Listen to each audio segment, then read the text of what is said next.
नमस्कार विद्यार्थी मित्रांनो, आज आपण बुद्धिमत्ता यामधला प्रकरण तर्क व अनुमान हा शिकणार आहोत। आणि तर्क व अनुमान मध्ये आपला प्रकार पहिला चालू आहे बेसिक मध्ये आपण 1 2 3 व्हिडिओ पाहिलेले आहेत। यानंतर हा चौथा व्हिडिओ आज आपण चालू करणार आहोत। तर चौथा व्हिडिओ आहे प्रकार बेसिकच चालू आहे आपला, आणि हा बेसिक संपला। आता हा तिसरा बेसिक आहे। हा बेसिक जर समजला, कारण 1 2 3 बेसिक आपण पाहिलेले आहेत की तर्क व अनुमान काय भानगड आहेत। आता हे चौथा बेसिक आहे, जेणेकरून तर्क व अनुमान हे काय भानगड आहे हे समजण्यासाठी आपण चौथा बेसिक इथे घेणार आहोत। तर बघा, तुमच्या समोर एक विधान दिलेलं आहे, सर्व मुले विद्यार्थी आहेत। हा तुमच्याजवळ एक विधान दिलेला आहे, सर्व मुले हे विद्यार्थी आहेत, आणि त्यावरून एक आपल्याला निष्कर्ष काढता येतो की काही विद्यार्थी मुले आहेत। काय काढता येतो? एक निष्कर्ष काढता येतो। बघा, सर्व मुले इथं आलेलं आहे, सर्व मुले विद्यार्थी आहेत आणि काही विद्यार्थी मुले आहेत। ओके, आता असे प्रश्न भरपूर विचारले जातात, पण कन्फ्युजन कुठं होते आपली, तर ते बघू आपण। सर्व मुले विद्यार्थी आहेत, काही विद्यार्थी मुले आहेत। तर इथे या ठिकाणी मित्रांनो एक गोष्ट लक्ष देण्यासारखी आहे। तुम्हाला म्हटलं काही विद्यार्थी मुले आहेत, तुम्हाला काय म्हटलं? काही विद्यार्थी मुले आहेत, पण तुमची जी वरची आकृती ही, याच्यात बघा, ही आकृती काढली आपण वरून, या विधानावरून की सर्व मुले विद्यार्थी आहेत, सर्व मुले हे विद्यार्थी आहेत, म्हणजे मुलांच्या आत विद्यार्थीचा कॉलम आहे। आला का तुमच्या लक्षात? वरची आकृती तुम्ही पाहिलेली आहे, तर सर्व मुले हे विद्यार्थी आहेत, कारण सर्व विद्यार्थ्यांच्या आत मुले आहेत। अशा प्रकारे बघा, का मुले आहेत? सर्व मुले हे विद्यार्थी आहेत, का आहेत? तर सर्व विद्यार्थीच्या आत हे काय? मुले आहेत। बघा, सर्व मुलेच्या आत विद्यार्थी आहेत, ही आकृती आहे। सर्व मुलांच्या आकृतीत विद्यार्थींची आकृती आहे, म्हणून यावरून आपण ही आकृती काढलेली आहे। आला का लक्षात? म्हणजे एक एक बेसिक पासून आपण हे घेणार आहोत, कारण हे खूप अवघड आहेत, खूप डोकं खाणारा विषय आहे तर्क व अनुमान बुद्धिमत्ता मधला। तर एकदम हळूहळू आपण एक एक प्रश्न, एक एक कन्सेप्ट यावरचा बघणार आहोत। तर अशा प्रकारे या जो तुम्ही बघत आहात, यामध्ये तुम्ही जो बघत आहात मोठा सर्कल, हा जो तुम्ही बघत आहात मोठा सर्कल, तर हा मोठा सर्कल, हा जो मोठा सर्कल आहे, हा जो मोठा सर्कल आहे तो विद्यार्थ्यांचा आहे। तो कशाचा आहे? विद्यार्थ्यांचा। आणि यातूनच मुले पण आहेत, यामध्येच काय आहे? मुले आहेत। आला का लक्षात? या पण मुले आहेत। तर म्हटलं गेलं की आपल्याला काही विद्यार्थी मुले आहेत, काही विद्यार्थी मुले आहेत। आपल्याला काय म्हटलं गेलं? काही विद्यार्थी मुले आहेत। तर ते विधान बरोबर सांगतोय। लक्ष द्या, पुढे मी अजून एक तुम्हाला उदाहरण देणार आहे। कारण सर्व मुले विद्यार्थी आहेत, तर काही विद्यार्थी मुले आहेत, कारण सर्व मुले काय? विद्यार्थी आहेत। तर त्याच्यामधून आपण काही मुले काढले, पण ते पण विद्यार्थीच होणार, कारण सर्व मुले विद्यार्थी आहेत। आता तुम्ही मुले काढा किंवा विद्यार्थी काढा, किंवा तुम्ही जर विद्यार्थी काढले तर तुम्हाला काय वाटणार की आपण मुले काढले, जर तुम्ही मुले काढले तर तुम्हाला काय वाटणार? आपण विद्यार्थी काढले। म्हणून खूप मधून आपल्याला काही काढता येतो, म्हणजे सर्व मधून आपल्याला काही काढता येतो। आपण हे मागच्या व्हिडिओमध्ये पाहिलेलं आहे।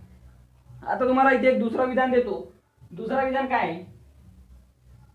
हा विधान तुम्हाला समजला कसं आहे? बरोबर। आता दुसरा एक तुम्हाला विधान निष्कर्ष देतो, जेणेकरून तुमची कन्फ्युजन दूर होईल। आता याच्या दुसरं विधान पहा तुम्ही वाचून, त्याच्यात तुमची कन्फ्युजन नक्की होणार।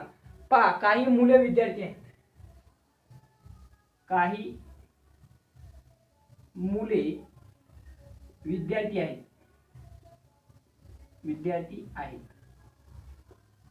म्हणजे हा व्हिडिओ आपला बेसिकच चालू आहे। नंतर आपण प्रकार 1 प्रकार 2 या प्रकार वाईज आपण एक एक प्रश्न कसे पडतात यावर ते आपण पाहणार आहोत। तर बघा, काही मुले विद्यार्थी आहेत, हा विधान बघा आणि वरचा विधान बघा। काही विद्यार्थी मुले आहेत, काही मुले विद्यार्थी आहेत। तर तुमची कन्फ्युजन होणार, तुमच्या मनात येणार, इथे बघा, इथे तर आपण या आकृतीत तर आपण सर्व मुले विद्यार्थी आहेत, सर्व मुले विद्यार्थी आहेत. या डायग्राम मध्ये सर्व मुले विद्यार्थी आहेत. यामध्ये तुम्ही बघत आहेत ना, तर सर्व मुले कशात आहेत? सर्व मुले कशात आहेत? तर विद्यार्थ्यात आहेत, विद्यार्थ्याच्या आत आहेत. तर निष्कर्ष म्हणतो, नवीन निष्कर्ष म्हणतो, काही मुले विद्यार्थी आहेत, काही मुले विद्यार्थी आहेत. तर हे खरं आहे की खोटं हे तुम्हाला म्हणायचं आहे. तुम्ही म्हणणार काही मुले विद्यार्थी आहेत, काही मुले विद्यार्थी आहेत, हे तर चूक आहे. तर माझा प्रश्न आहे, का चूक आहे? काही मुले, जर काही विद्यार्थी मुले असू शकतात, तर काही मुले विद्यार्थी का असू शकत नाही? काही मुले विद्यार्थी जर मुले असू शकतात, तर काही मुले हे विद्यार्थी का असू शकत नाही? हा इथे माझा प्रश्न तुम्हाला आहे. तर याचा रिझन आहे. बघा बघा आता तुम्हाला प्रश्न विचारला की हा विधान बरोबर आहे की चूक? हा विधान बरोबर आहे की चूक? तर तुम्ही म्हणणार इथे पूर्ण मुले विद्यार्थी आहेत, पूर्ण मुले विद्यार्थी आहेत, आणि म्हणून काही मुले विद्यार्थी आहेत, काही मुले विद्यार्थी आहेत. इथे बघा सर्व मुले हे आपले काही विद्यार्थी आहेत, आणि इथे म्हणते काही मुले विद्यार्थी आहेत. तर हा बरोबर होणार का? आपल्याला काय म्हटलेलं आहे? सर्व मुले विद्यार्थी आहेत. मग काही मुले विद्यार्थी आहेत का, असं इथे आपल्याला म्हटलं. तर हे तुम्ही म्हणणार हे कसं शक्य आहे? तर हेच तर आहे कन्फ्युजन. बघा आता हेच आहे कन्फ्युजन. तर यावरून आपल्याला पहिली गोष्ट काय समजून घ्यायची, म्हणजे गोष्ट नंबर 1, 3 गोष्टी समजायच्या आपल्याला. ही पहिली गोष्ट समजू आपण. पहा इथे सर्व मुले विद्यार्थी म्हटलेलं आहे, आणि इथं काय म्हटलेलं आहे? काही मुले विद्यार्थी आहेत. तर हा विधान चूक आहे की बरोबर? इथंच आपण पाहिला हा बरोबर आहे, कारण आपल्याला सर्व मधून काही काढता येतात, सर्व मधून आपल्याला काही काढता येते. आणि इथे बघा, तर बघा आता तुम्हाला एक गोष्ट सांगतो. समजा आमचा आज आमच्या इकडे आंब्याचा सीझन आहे. मी काय केलं, एक टोपली आहे, त्या टोपलीत आंबे भरले आणि त्या ऑफिसात ठेवले, आणि मुलांचा क्लास घेत आहे. तर मुलांचा क्लास घेत असताना मी एका मुलाला म्हटलं की जा बुवा, ऑफिसमध्ये आंब्याची टोपली ठेवलेली आहे, त्याच्यात भरपूर आंबे आहेत, तर त्यामधून काही आंबे खायला आण, आपल्याला काही आंबे खायला आण, त्याला असं म्हटलं. तर तो जाणार, तो ते ऑफिसमध्ये जाणार, आणि ऑफिसमध्ये पाहणार ते, तर त्याला भरपूर आंबे दिसणार. पण त्याच्या मनात शंका येणार की याच्यात तर खूप सुंदर आंबे आहेत, पण काही कमी सुंदर आहेत, काही गोड आहेत, तर काही तुरट आहेत, काही कडू आहेत, तर काही कैरे आहेत, तर काही कच्चे आंबे आहेत, तर काही म्हणजे पिकलेले नाही, तर काही पिकलेले आहेत, अशी शंका त्याच्या मनात येईल. मग तो काय म्हणणार की सरांना कोणता आंबा चांगला वाटणार, कोणता नाही. इथे तर काही बरे आहेत, काही चांगले आहेत, तर काही खराब आहेत. तर तो काय करणार, ते सर्वच आंबे उचलून आणणार माझ्याकडे. तर पूर्ण आंब्याचा टोकला त्या पोरानं काय केला, उचलून आणला. आता जो आंबा मी त्याला घेऊन ये म्हणालो होतो, ते आंबे तर आलेच का नाही? कारण त्याने सर्व आंबे, समजा त्याला म्हटलं हे पेन ठेवलेले आहेत, या पेनातून तू जाय आणि काही पेन उचलून आण, म्हणजे काही पेन म्हणजे एवढे पेन उचलून आण. तर तो जाणार, पण त्याच्या मनात काय शंका येणार की हा लाल पेन आहे, काळा पेन आहे, हे हिरवा पेन आहे, हे निळा पेन आहे, मग यातून कोणता पेन आणायचा आहे नक्की? तर तो काय करणार, हे सर्व पेन उचलून आणणार. तर त्याचप्रमाणे त्याने काय केलं, सर्व आंब्याची टोपली उचलून आणली. तर मी घेऊन ये म्हणालो होतो, तो आंबा आला का नाही? म्हणजे मी त्याला म्हणालो होतो पेन आण, तर पेन आला का नाही? मला जो पेन हवा होता तो पेन आलाच का नाही या पेनामधून? म्हणजे त्या आंब्याच्या टोपलीमधून त्याने सर्व आंब्याची टोपली आणली, त्याच्यामधून मला पाहिजे होता तो आंबा त्याच्यात आला का नाही? तर त्या मुलाला पाठवलं होतं की काही आंबे आण, काही आंबे आणण्यासाठी तो गेला, आणि त्याने काय केलं, सर्व टोपलीच घेऊन आला. जो आंबा मी घेऊन ये म्हणालो होतो ते तर आलंच ना, पूर्ण आंबे आले, तर काही आंबे पण आलेच ना. म्हणून या गोष्टीवरून एक लक्षात येते, जर सर्व मुले विद्यार्थी आहेत तर काही मुले पण विद्यार्थी असणारच ना. बघा, जर सर्व पेन हे सर्व जर पेन आहेत तर याच्यात काही जर हे आणले जाणे काही तर हे पण पेनच होणार ना. त्याच प्रकारे जर सर्व मुले विद्यार्थी आहेत तर या सर्वमधून काही मुले जर काढले आपण तर ते बी विद्यार्थीच असणार ना. तर त्याच टाईपचा हा प्रश्न आहे. तर हे पण बरोबर आहेत. हा विधान पण सुद्धा बरोबर आहे. जर सर्व मुले जर विद्यार्थी आहेत तर रवी, किशन, प्रसाद, गणेश, अनवर हे काय विद्यार्थी असणार नाही का. तर सर्व मेल जातीच जर विद्यार्थी असणार तर गणेश, फयूम, अनवर, आकाश हे काय मग विद्यार्थी असणार नाही का. तर ते पण विद्यार्थी असणार. ओके, इथपर्यंत तुम्हाला समजला का. तर याच्यावरून आपल्याला काय लक्षात ठेवायचं, जर सर्व मधून जर आपण काही काढले तर ते पण बरोबर असणार. म्हणजे सर्व मधून जर काही काढले तर ते पण बरोबर असणार. म्हणजे सर्व मधून काही काढता येते, काही मधून सर्व काढता येत नाही. ही गोष्ट आपल्याला इथे एक लक्षात ठेवली पाहिजे. आता बघा तुम्हाला एक दुसरा विधान देतो मी. ही झाली पहिली गोष्ट, झाली आपली गोष्ट नंबर 1. आता गोष्ट नंबर 2 समजण्यासाठी आपण इथं दुसरा विधान घेऊ, दुसरा निष्कर्ष घेऊ, जेणेकरून दुसरी गोष्ट पण तुमच्या क्लिअर होईल लक्षात. तर लक्ष द्या, एकच आहेत 8 किंवा सर्व मधून काही काढता येते, काही मधून सर्व काढता येत नाही. आता इथे बघा, इथे आपण एक विधान घेतलेलं आहे. सर्व पुस्तक पेन आहेत आणि काही पेन शाई आहेत. सर्व पुस्तक काय पेन आहेत आणि काही पेन हे शाई आहेत. आता याची आपल्याला एक डायग्राम काढायचा आहे, एक आकृती काढायचं आहे, सर्कल काढू आपण. सर्व आला म्हणून एक सर्कल, त्याच्यात दुसरा शब्द कोणता आहे, पुस्तक. तर पुस्तक लिहू इथं. त्यानंतर पेन, पुस्तकाच्या नंतर पेन आहेत तर इथे पेन लिहून टाकू आपण, पेन. आणि त्यानंतर काही हा शब्द आला आणि नंतर पेन आला आणि नंतर शाई आली तर पेनचा सर्कलला आपण थोडा असा ठेवू, म्हणजे जेणेकरून पुस्तक आणि शाई हे दोघं मिळता कामा नाही. आणि याला नाव देऊ आपण शाही. असा तुम्ही विचार करून एक आकृती काढली आणि आकृती कशी काढायची आपण मागच्या व्हिडिओमध्ये पाहिलेली आहे. आता बघा, विचार करून तुम्ही आकृती काढली आणि तुम्ही यावर प्रश्न तयार केले तर तुमचे प्रश्न चुकणार का. तर तुमची चूक कुठे होते हेच आपण पाहणार आहोत. तुमची कन्फ्युजन, तुमची चूक कुठे होते, अशी आकृती काढली आणि प्रश्न तयार केले तर हेच आपण पाहणार आहे. तर गोष्ट नंबर 2 पाहू आपण. गोष्ट नंबर 2. ओके, गोष्ट नंबर 2 बघा. गोष्ट नंबर 2 मध्ये की तुम्हाला जर एखादी एक भाकर, समजा मी जेवता जेवता मी काय केला, एक भाकर घेतली. फॉर एक्झाम्पल आपण इथे एक भाकर काढू, म्हणजे पोळी काढू आपण इथे. ही पोळी काढू आपण. ओके, इथे अशी एक पोळी काढली समजा आपण. आता मित्रांनो, ही एक पोळी आहे, एक भाकर आहे. मी काय केलं की या भाकरला थोडासा तूप लावला, म्हणजे इथं याला तूप लावला मी. तूप आणि हे भाकर. ओके, आता याला तूप लावला, थोडासा तूप लावला याला. ही भाकर आहे, याच्या थोडासा तूप लावला एका साईडला.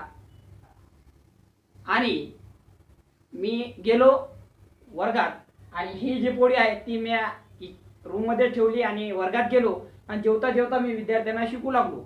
तेव्हा माझ्या लक्षात आलं की आपण रूम मध्ये एक पोळी ठेवलेली आहे, त्याला अर्धा तूप लावलेला आहे आणि ती पोळी आता आपल्याला आणायची आहे खाण्यासाठी. तर मी एका पोराला म्हणला की बुवा जाय आणि तिथून आपली एक पोळी आहे त्याला तूप लावलेलं आहे, त्याला फक्त एवढं म्हणलं की तिथून पोळी आहे, तिथं त्या पोळीतून काही पोळी खायला आणि किंवा अर्धी पोळी खायला आहे. तर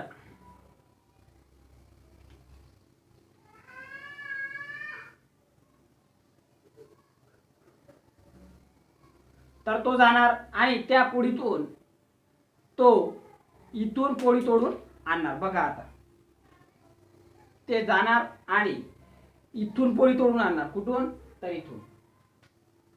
एवढा भाग जे पोळीचा आहे ते तोडून आणणार, म्हणजे तोडून. ओके, एवढा भाग तो तोडून आणणार पोळीचा. आला का तुमच्या लक्षात. एवढा भाग तो पोळीचा तोडून आणणार आणि एवढी पोळी उरणार. एवढी, तर बघा इथे आपण पोळी काढू अजून, म्हणजे एवढी पोळी तुमची काय होणार, इथे बघा एवढी पोळी तुमची काय होणार, उरणार एवढी. एवढी पोळी तुमची काय होणार, उरणार. आणि एवढी पोळी घेऊन तो तुम्हाला आणणार आणि देणार.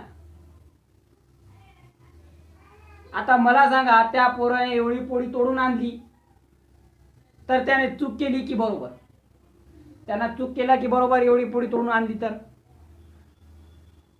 कारण मी म्हणालो होतो जा तिथून पोळी आण, त्या पोळीतून अर्धी पोळी तोडून आण. तर त्याने खरं केलं की खोटं ते सांगा आता. तर सेम त्याच प्रकारे मी दुसऱ्या मुलाला पाठवला.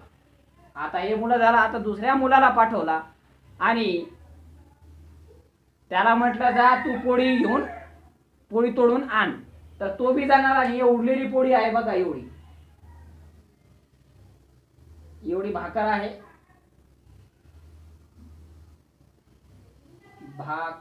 तूप आहे, तूप आणि एवढा भाकर आहे.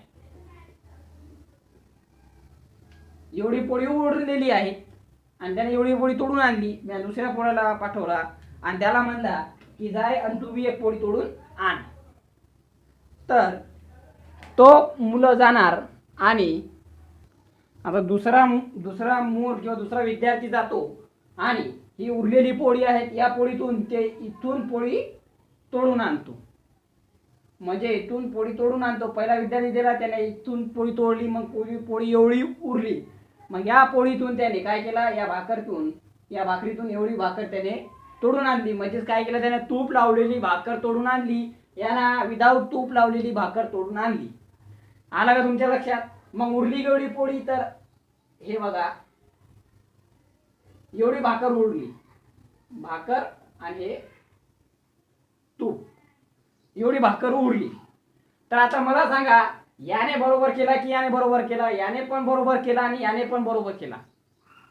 दोघांचा खरं आहे.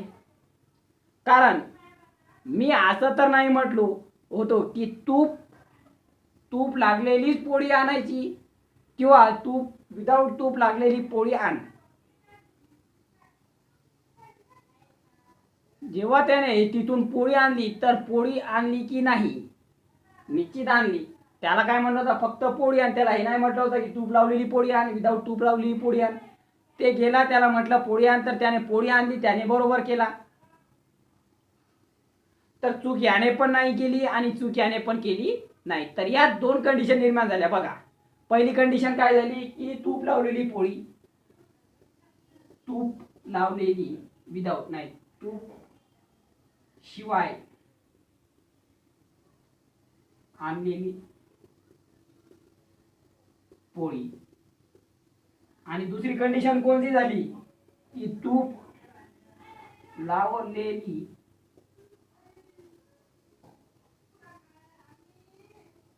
तूपवाली करू आपण, तूपवाली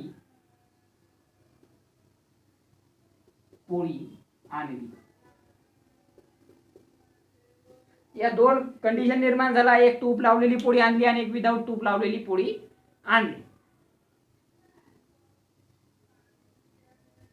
म्हणजे पहिल्या पोराने जो पोळी आणली ती विदाऊट तूप म्हणजे तुपाशिवाय आणली. आणि दुसरी जो कंडिशन आहे, जो दुसरा मुलगा गेला होता त्याने जो पोळी आणली होती ते तूप लावलेली पोळी होती. तर मला सांगा, पोळी तर दोघांनी आणली, पण मी तर असं नाही म्हणालो की तूप लागलेलीच पोळी आण किंवा तुपाशिवाय पोळी आण. मी तर सांगितले होते की पोळी आण, तर पोळी आणली, तर काहीच प्रॉब्लेम नाही झाला. तर लक्ष द्या, इथे काय झालं होता की सर्व पेन, पुस्तक हे पेन आहे. ओके, सर्व पुस्तक हे पेन आहेत. तर या आकृतीवरून सर्व पुस्तक पेन आहेत. तर बघा इथे सर्व पुस्तक काय पेन आहेत. सर्व पुस्तक पेन आहे. ओके, सर्व पुस्तक आहे पेन आहेत. तर यात पुस्तकचं काम काय? तर पुस्तकचं काम बघा इथे, तर यात पुस्तक घीचं काम करतो. हे पुस्तक जे आहे ना, हे घीचं काम करतोय. म्हणजे काय करतो? घीचं काम करतोय. पुस्तक कशाचा काम करतो इथे, तर आपण इथे एक उदाहरण पाहिला होता. त्या उदाहरणात पुस्तक कशाचा काम करतो, तर घीचा काम करतोय व पेन पोळीचा काम करतो. पेन कशाचा काम करतो, तर पोळीचा काम करतो. आला का लक्षात तुमच्या? पेन इथं काय करतो, तर पोळीचा काम करतो. तर मित्रांनो, एक गोष्ट सांगा मला की सर्व पुस्तक पेन आहेत आणि काही पेन शाई आहेत. सर्व पुस्तक पेन आहेत आणि काही पेन हे शाई आहेत. तसं समजा आता तुम्ही काही पेन किंवा शाही इथून घेतला, म्हणजे काय केला तुम्ही, इथून घेतला म्हणजे शाई काय केली आपण, काही शाई इथून पण घेऊ शकता तुम्ही. काही शाई तुम्ही काय करता, इथून पण घेऊ शकता. आला का तुमच्या लक्षात? आणि काही शाई तुम्ही इथून पण घेऊ शकता आणि काही शाई तुम्ही इथून पण घेऊ शकता का नाही? तर जेव्हा पण पोळी तोडायची गोष्ट होती, तर विदाऊट तूप लागलेली पोळी पण तोडता येऊ शकत होती आणि तूप लागलेली पोळी पण तोडता येऊ शकत होती. तर इथे बघा, तुम्ही जर शाई आणायला गेले तर एक शाईला विदाऊट पेन वाली शाई पण तोडता येते आणि पेन वाली पण शाई तुम्हाला तोडता येते. अशी इथं कंडिशन निर्माण झालेली आहे.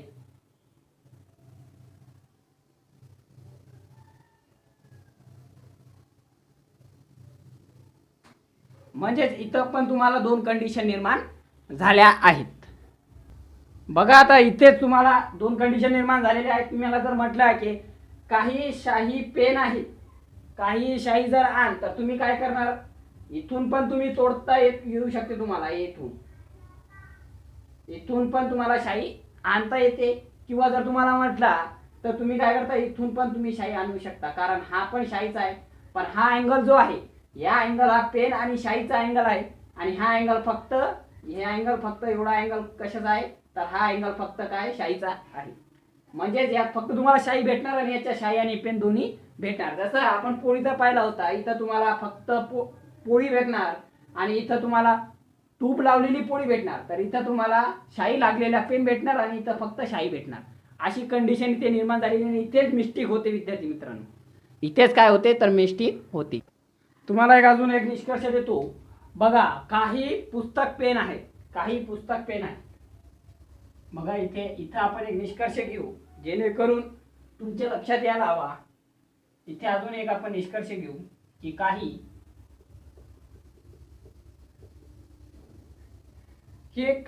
पुस्तक पेन आहेत. काही पुस्तक पेन आहेत.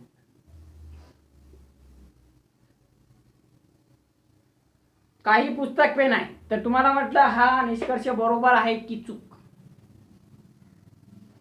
तर यात जर तुम्ही पाहिला, या आकृतीत जर तुम्ही पाहिला, तर पूर्ण पुस्तक कशात आहे, पूर्ण पुस्तक कशात दिसतात तुम्हाला.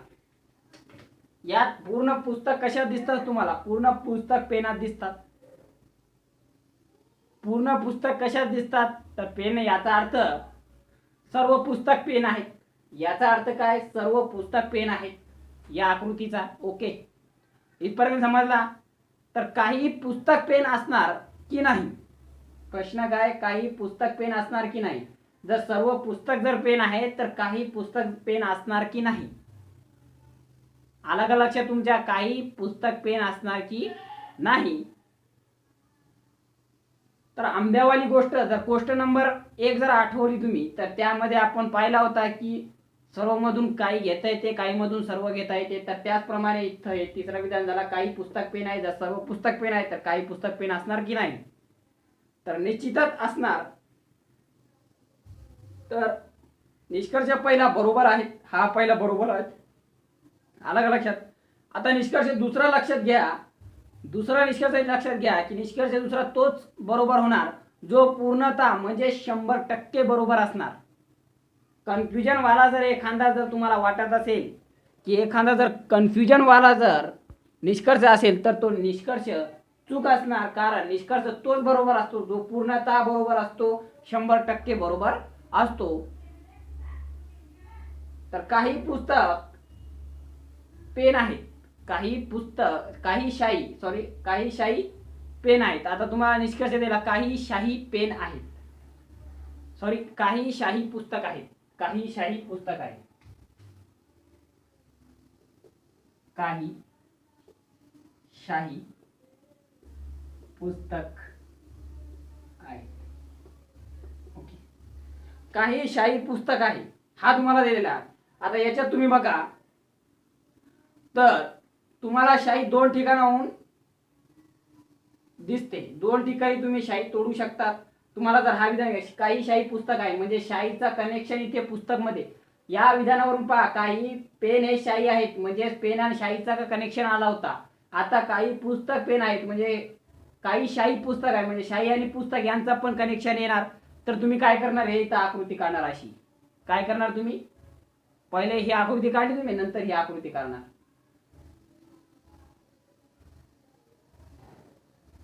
आणि याला नाव देणार तुम्ही शाही. कारण इथे बघा पुस्तक आणि शाहीचा संबंध आलेला आहे आणि इथं पेन आणि शाहीचा संबंध आलेला आहे, म्हणून ही आकृती तुम्ही अशी काढणार. आता फॉर एक्झाम्पल तुम्ही जज आहात, पहा तर्क व अनुमान मध्ये आपल्याला स्वतः जज होऊन काय करणं लागते, तो विधान बरोबर आहे की चूक आहे हे ओळखणं लागते. आता दोन वकील असतात, एक वाचवणारा असतो आणि एक फसवणारा असतो. लक्ष द्या गोष्ट याच्यावरून आपण पाहणार आहे, कारण दोन शाही इथं निर्माण झालेल्या आहेत. तर दोन वकील असतात, एक फसवणारा असतो आणि एक वाचवणारा असतो. आणि तुम्ही जज आहात, तर तुम्ही म्हणाल की काही शाही पुस्तक आहेत, काही शाही पुस्तक आहेत. तर तुम्ही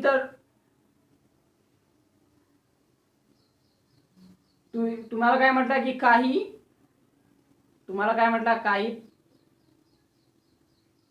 काही शाही पुस्तक आहे, काही शाही पुस्तक आहे. आणि तुम्ही आले आणि तुम्ही इथं क्लिक केला, कुठं, हे इथं काही शाही पुस्तक आहे. तुम्ही आले आणि इथं क्लिक केला, तुम्ही कुठं, तर काही शाही पुस्तक आहे म्हणून तुम्ही इथं क्लिक केला. काही शाही पुस्तक आहे आणि इथं तुम्ही क्लिक केला. ओके, तुम्हाला काय वाटलं, इथून हे विधान बरोबर आहे, बरोबर आहे. पण इथे दुसरा वकील येतो, दुसरा वकील तुम्हाला एकेकडून चॅलेंज करतो की हे इकडून काय आहे, तर काही शाही आणि पुस्तक यांचा संबंध दिसत नाही. तुम्हाला इथून दिसते, काही शाही पुस्तक दिसतात पण काही शाही पुस्तक आहे नाही इकडून. तर तुम्ही इथून पाहिलं तर हा विधान बरोबर आहे, इथून पाहिलं तर हा विधान चूक आहे. तो दुसरा वकील येणार आणि तो दुसरा वकील काय म्हणणार, माय लॉर्ड, हे निर्णय द्यायच्या अगोदर काही मला म्हणायचं आहे, काही मला सांगायचं आहे की तुम्ही इकडून पाहता हे विधान तुम्ही बरोबर दिला, पण इथून पाहता तुम्ही हा विधान चूक आहे. तर जर म्हणा, हाव रे भाऊ, इथून पाहिलं तर हा विधान चूक आहे, हा विधान इथून पाहिलं तर चूक आहे, कारण पुस्तक आणि शाही याचा काही संबंध येत नाही. आणि जर इथून पाहिलं तर पुस्तक आणि शाही याचा संबंध येतो. तर अशा कंडिशन मध्ये तुम्ही काय करणार, तुम्ही जज आहात, तुम्ही काय करणार. आता इथे बघा, इथून हे विधान काही शाही पुस्तक आहेत, इथून हा विधान बरोबर दिसतो, हा विधान चूक दिसतो. म्हणजेच एक वकील म्हणणार हा इथून जर पाहिला तुम्ही माय लॉर्ड तर हा विधान बरोबर आहे. दुसरा वकील काय म्हणणार, इथून जर तुम्ही पाहिला तर हा विधान चूक आहे. तर अशा कंडिशन मध्ये तुम्ही काय करणार, तुम्ही जर इथून पाहिला तर पुस्तक आणि शाहीचा काही संबंध येत नाही म्हणून हा विधान चूक आहे. आणि जर इथून पाहिला तर हा विधान बरोबर आहे कारण शाही आणि पुस्तकाचा संबंध आला आहे.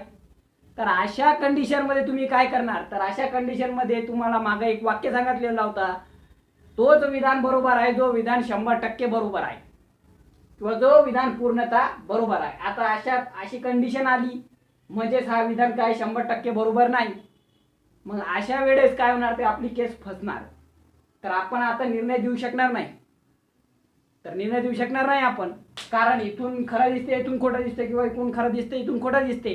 आता करायचं काय, तर बघा आता, तर अशा प्रकारात तुम्ही याला चुकी करायचा नाही आणि बरोबरही करायचं नाही. आला का लक्षात, या विधानाला तुम्ही चुकी म्हणायचं नाही आणि बरोबरही म्हणायचं नाही. तर अशा जर केस असतात तर काय करते, जे डायरेक्ट काय करते, तारीखवर तारीख देऊन टाकते. म्हणजे कोणाच्याही पक्षात तो निर्णय देऊ शकत नाही. तर अशा प्रकारे तुम्ही बरोबरही, असं विधान जर आला तर तुम्ही बरोबरही करू नका आणि चुकी करू नका अशी कंडिशन जर तुमच्या मनात निर्माण झाली असेल तर. म्हणून मी काय म्हणला, जे प्रश्न जो विधान तोच बरोबर आहे जो 100% बरोबर आहे. आता तिसरा निष्कर्ष बघा, आपण तिसरा निष्कर्ष इथं तयार करू. तिसरा निष्कर्ष काय आहे की काही पेन पुस्तक नाही. काही पेन पुस्तक नाही. आता हा विधान बघा, काही पुस्तक हे पेन नाही, तर तुमच्या मनात येणार हे एवढा भाग, म्हणजेच हा एवढा भाग तर पुस्तकाचा आहे, एवढा भाग तर पुस्तकाचा आहे. तुमच्या मनात काय येणार, हा एवढा भाग तर पुस्तकाचा आहे, एवढा भाग पुस्तकाचा आहे. तर हे तुमच्या मनात विधानात नाही. विधानात काय, काही पेन हे पुस्तक नाही हा शब्द आला, नाहीत हा शब्द आला, म्हणून हेच तुमचा सबूत आहे. हे तुमचा सबूत असतो. विधानाच्या आधारे तुम्हाला निर्णय द्यायचा. तर मित्रांनो, विधानात नाहीचा चर्चा झालीच नाही की नाही पुस्तक पेन आहेत नाही, किंवा काही पुस्तक पेन आहेत नाही. तर बघा, आहेत याची चर्चा झाली नाही, व्हायची चर्चा झाली नाही. तर ज्याचा सबूत नाही, की ज्यासाठी काही सबूत आणलंच नाही, तर जज यावर निर्णय देऊ शकत नाही. कारण बघा, इथे काही पेन पुस्तक आहेत, म्हणजे काही पेन पुस्तक आहे हे विधान आपल्याला काढता येते, पण इथं शाई पण येणार आहेत.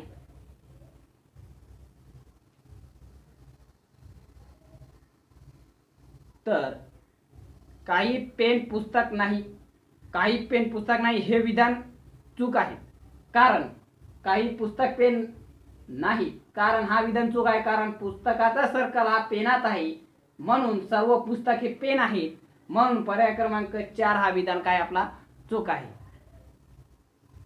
आता एक गोष्ट तुम्हाला खूप इम्पॉर्टंट सांगतो. आता तिसरी गोष्ट आहे, गोष्ट नंबर 2 ऐकली तुम्ही काय, का दोन्ही जर कंडिशन नंबर, पहिली गोष्ट काय आपली, पहिली गोष्ट पाहिली आपण की सर्वमधून काही काढता येतो, काही मधून सर्व काढता येत नाही. दुसरी गोष्ट पाहिली, विधान तो निष्कर्ष तो 100% बरोबर असतो जो पूर्णतः बरोबर असतो.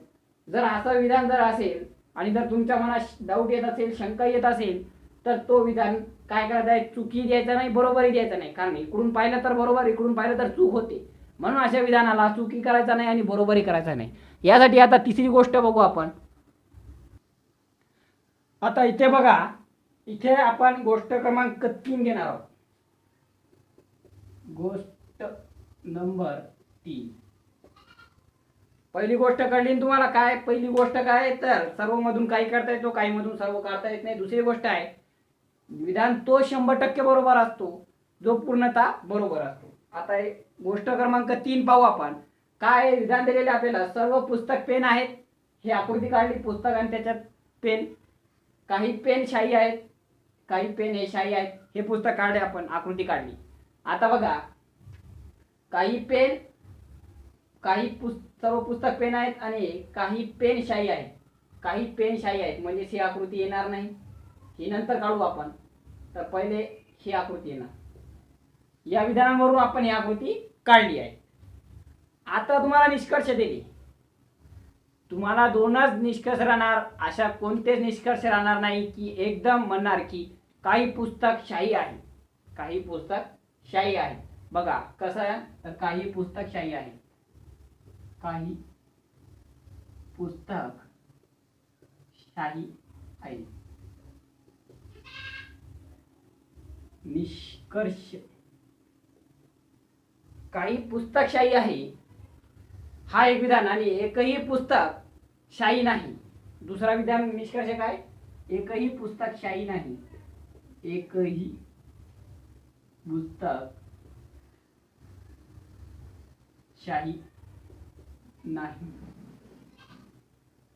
एकही पुस्तक शाई नाही आणि काही पुस्तक शाई आहे.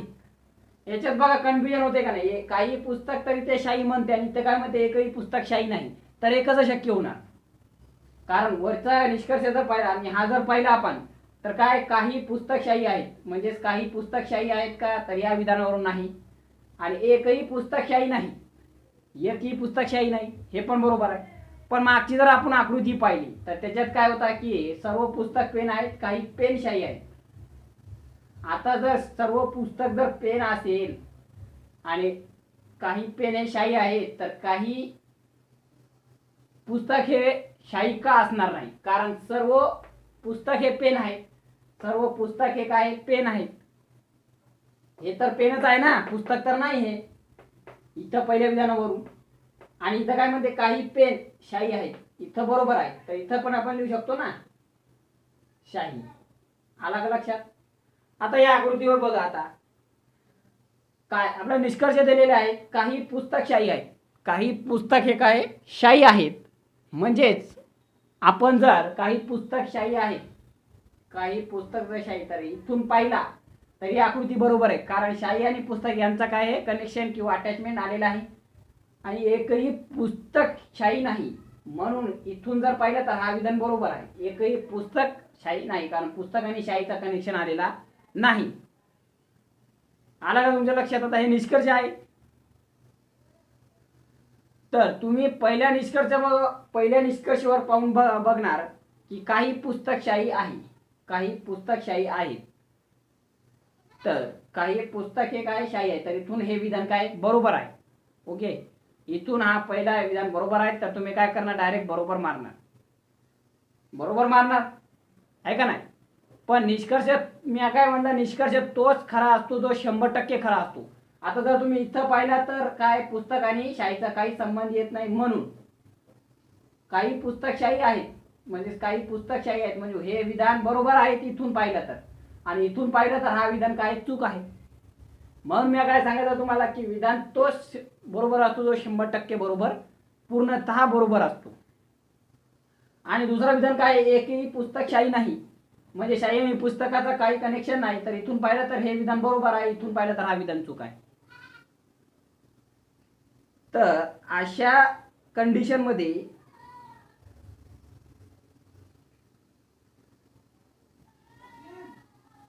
आता अशा कंडिशन मध्ये काय करायचं आहे, आता बघा यात काय आहे, तर जर अशी कंडिशन आली म्हणजे इथून बरोबर दिसायला इथून चूक दिसायला, तर फॉर एक्झाम्पल हे कसं झाला, तर समजा एक उदाहरण देतो. एक जज आहेत, दोन वकील आहेत, एक आरोपी आहेत. एक वकील एक पक्षात आहेत आणि एक विपक्षात आहेत वकील. आता एक वकीलच्या जवळ पूर्ण प्रूफ आहे, तो म्हणते यांना मर्डर केला, त्याच्याजवळ पूर्ण पक्का प्रूफ आहे. आणि दुसरा वकील जो आहे, जो वाचवणारा आहे, त्याच्याजवळ पण पक्का प्रूफ आहे, त्याने पण म्हटलं की यांना मर्डर केला नाही. आता एक म्हणते मर्डर केला, एक म्हणते नाही केला, दोघांकडे पक्के प्रूफ आहेत. तर अशा वेळेस जज काय करणार, तर अशी कंडिशन इथे निर्माण झाली तर त्यामधून पर्याय एकच आहे. जर अशी जर कंडिशन निर्माण झाली असेल म्हणजे दोन्हीकडून जर एककडून पर्याय बरोबर दिसत असेल, दुसरीकडून चूक दिसत असेल, तर तिसऱ्या सी मध्ये एक ऑप्शन आपल्याला नेहमी दिलेला असतो, तो म्हणजे एक बरोबर किंवा दोन बरोबर असा एक पर्याय दिलेलाच असतो. तर हा पर्याय क्लिक करून टाकायचा. आला का लक्षात तुमच्या? एक किंवा दोन म्हणजेच दोन्हीपैकी एक बरोबर किंवा याने मर्डर केला हे पण बरोबर आणि याने मर्डर नाही केला हे पण बरोबर, अशी कंडिशन इथे निर्माण होणार. म्हणून पर्याय क्रमांक 3 मध्ये एक ऑप्शन नेहमी असते की एक बरोबर किंवा दोन बरोबर. बघा आता आपण काही एवढा आपल्याला बेसिक कळलेला आहे. आता काही मार्गदर्शक सूचना घेणार आहोत तर्क व अनुमानबद्दल. तर बघा, तर्क व अनुमान या प्रकरणावर आधारित काही प्रश्न परीक्षेत विचारलेले जातात. दिलेल्या विधानात विचार करून दिलेल्या अनुमानापैकी कोणते अनुमाने सत्य आहेत हे पाहून पर्यायांची निवड करायची असते. या प्रकाराचे प्रश्न वेन आकृतीच्या साहाय्याने लवकरात सोडवता येते. म्हणजे वेन आकृती म्हणजे कशी, हे आपण काढले होते डायग्राम. काही वेळा वेन आकृतीचा वापर न करता काही कल्पवृत्त्यांचा वापरही करता येतो. अशा काही कल्पवृत्त्यांचीही या प्रकारात दिलेल्या आहेत. दिलेल्या विधानांसाठी काही वेळा एकापेक्षा जास्त वेन आकृत्या शक्य असतात. म्हणजे तुम्हाला सांगितले होते ना की काही जर मोठे विधान दिले तर आपण 1, 2, 3 अशा आकृत्या पण काढू शकतो. अशा वेळी विविध आकृत्या काढाव्यात व सर्व आकृत्यांना योग्य वाटणारे अनुमान किंवा सर्वाधिक आकृत्यांना लागू होणारे अनुमान मोस्ट करेक्ट म्हणून निवडावे लागते. म्हणजे तुम्हाला सांगितलेलं आहे की 100% विधान बरोबर असतो तोच विधान बरोबर असतो, जो पूर्णतः बरोबर असतो, हे आपण पाहिलेलं आहे. तर उत्तराकडे पोहोचताना अचूकता व वेळ याचा मेळ साधण्याच्या दृष्टीने काही मार्गदर्शक सूचना खाली आपण देणार आहोत. तर पहिली सूचना आहे, दिलेली विधाने वास्तवांशी विसंगत असली तरी ती सत्य समजावी व दिलेल्या अनुमानांचा त्या विधानांच्या संदर्भाने विचार करावा. म्हणजेच जर तुम्हाला वाटत असेल की हा विधान चूक आहे तरी तुम्ही काय करायचं आहे, अगोदर ते सत्य समजावीत व दिलेले अनुमान आहेत त्याचा काय करायचा, पहिले प्रूफ करून घ्यायचा की त्या विधानांशी ते जुळते का. तर खालील 3 प्रकारची विधाने पाहता येते. पहा, सर्व टेबल पंखे आहेत. पहिला विधान काय, सर्व पंखे टेबल आहेत. सर्व पंखे टेबल आहेत. या प्रकारचे विधान सार्वत्रिक युनिव्हर्सल म्हणून ओळखले जाते. काय म्हणून ओळखले जाते, युनिव्हर्सल म्हणजेच सार्वत्रिक, सार्वजनिक किंवा सार्वत्रिक यासारखे प्रश्न. आणि सर्व म्हणजे अपवाद नाही. सर्व म्हणजे काय, अपवाद नाही. आणि दुसरा जर पाहिलं तुम्ही, काही फोन कपाटे आहेत. काही फोन कपाटे आहेत. काही फोन कपाटे आहेत. या प्रकारचे विधान विशिष्ट पर्टिक्युलर म्हणून ओळखले जातात. आता काही हा आला ना, म्हणजे हा काय, तर सर्व हा अपवाद नाही. आणि काही हा आला तर हा काय, सार्वत्रिक म्हणजे सार्वजनिक म्हणजे युनिव्हर्सल म्हणून ओळखले जाते. आणि हा कोणता ओळखले जाते, तर पर्टिक्युलर किंवा विशिष्ट म्हणजे काही. म्हणजे सर्व आला तर आपण काय म्हणतो, सर्व म्हणजे सर्वजण म्हणजे सर्व, याच्यात कोणी विशिष्ट नाही म्हणजे सामान्य नाम. आणि जर काही हा शब्द आला तर आपण काय म्हणतो, विशेष नाम म्हणजे 1 जण 2 जण किंवा 4 जण आपण असे काढतो म्हणून. काही म्हणजे त्यापैकी काही. आता या प्रकारचे विधान विशिष्ट पर्टिक्युलर म्हणून ओळखले जातात. काही म्हणजे त्यापैकी काही, म्हणजे काही म्हणजे यापैकी काही, यापैकी काही. ओके, हा तुम्ही विधान लक्षात ठेवा. आता काही प्रकारची, आता कोणतेही कागद पेन नाही. तिसरा काय, कोणतेही कागद पेन नाही. कोणतेही कागद पेन नाही. आता काय, नकारार्थी विधान आहे. कोणता आहे, नकारार्थी. नकारार्थी विधान. हा कोणता विधान आहे, तर नकारार्थी विधान आहे. जेव्हा दिलेली दोन्ही विधाने विशिष्ट किंवा पर्टिक्युलर काही प्रकारची असतात तेव्हा कोणतेही अनुमान निश्चित निघत नाही.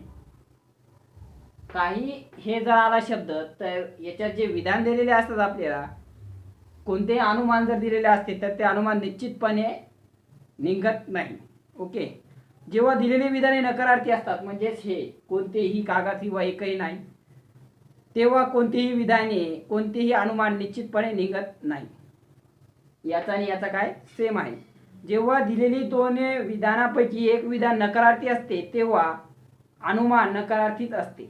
जेव्हा 2 विधानापैकी या आणि या विधानांपैकी कोणताही एक विधान जर या 3 विधानापैकी, या 2 विधानापैकी किंवा या 2 विधानापैकी, हे घ्या किंवा हे घ्या किंवा हे घ्या किंवा हे घ्या, कोणत्याही विधानापैकी एक विधान जर नकारार्थी असते, असं नकारार्थी असते,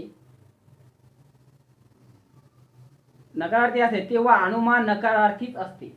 जर याचा अनुमान काढायचं तर नकारार्थीच अनुमान निघते. मात्र प्रत्येक नकारार्थी विधान अनुमान असतेच असे नाही. प्रत्येक नकारार्थी विधान हे अनुमान असतेच असे नाही.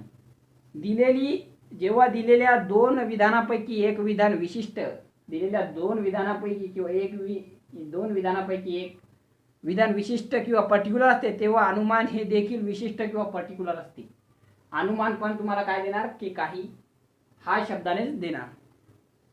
दिलेल्या विधानापैकी विधानासाठी येणाऱ्या विविध वेन आकृत्या काढता येणे आवश्यक आहे. त्यासाठी वेन आकृत्या काढाव्या, सराव करावा.